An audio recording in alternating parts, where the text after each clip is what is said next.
I continue to believe that if children are given the necessary tools to succeed, they will succeed beyond their wildest dreams.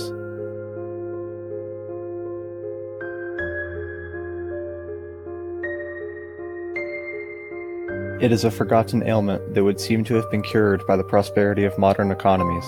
But even in the most industrialized nations, the plague of poverty is sweeping through. Every country on earth has impoverished people, oftentimes with children receiving the brunt of the hardships. As of 2015, the threshold for extreme poverty is marked at $1.90 a day by the World Bank. Of the people living in extreme poverty, an estimated 387 million are children, which constitutes nearly 20% of the world's child population. This is opposed to the mere 9.2% of the world's adults that live on the same amount. Children represent half of the planet's poor and only make up 1/3 of the underlying population. A major cause of the large percentage gap between the number of impoverished adults and children is the population boom that the world has been facing in recent years.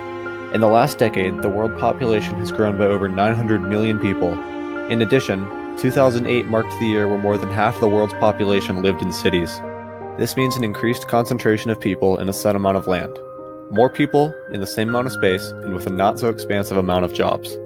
Not only that, but the urban population is expected to nearly double by the year 2050. The result of a new generation of children in an overpopulated place is a lack of jobs.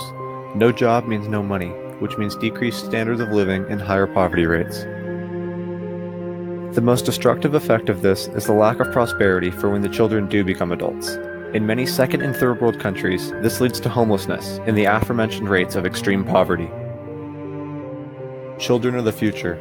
No hope for a child's future would mean no hope for anyone's future. An effort should be made to preserve a child's dreams and allow them to be expressed with opportunities. Data shows that the more impoverished a child is, the less successful they are in school. This table shows that 74% of the richest 20% of boys in the world will attend their secondary schools. Of the poorest 20%, only 32% of young boys will even pursue a secondary school. The statistics are even lower for young girls. Jairo Gomez tells his story of how poverty has affected his life. Jairo grew up as the oldest of 7 children with a single mother. His way out was receiving good grades and hopefully going to college. But when Jairo's mother asked him to stay home from school and babysit, he had no other option. 41 million. That's how many IQ points the Dr. Felipe Grangion estimates were lost by unborn babies from the ingestion of toxic substances by the mother in the United States in 2012. The majority of the mothers that make up this number are on the verge of or living in poverty. Homes that contain toxic materials such as lead and mercury are often cheaper, yet older and less regulated. Because they are cheaper, people that are more impoverished are more inclined to buy them, putting their children at risk. Living in a hazardous environment can have long-lasting and even permanent effects on a child. For example, ingestion of lead can lead to an increased risk of birth defects such as physical deformities and conditions such as autism and Down syndrome. Around the world, it can be seen that poverty is more prominent in communities of violence and poor leadership. In the United States, there are gang-dominated communities that can have a profound impact on one's childhood.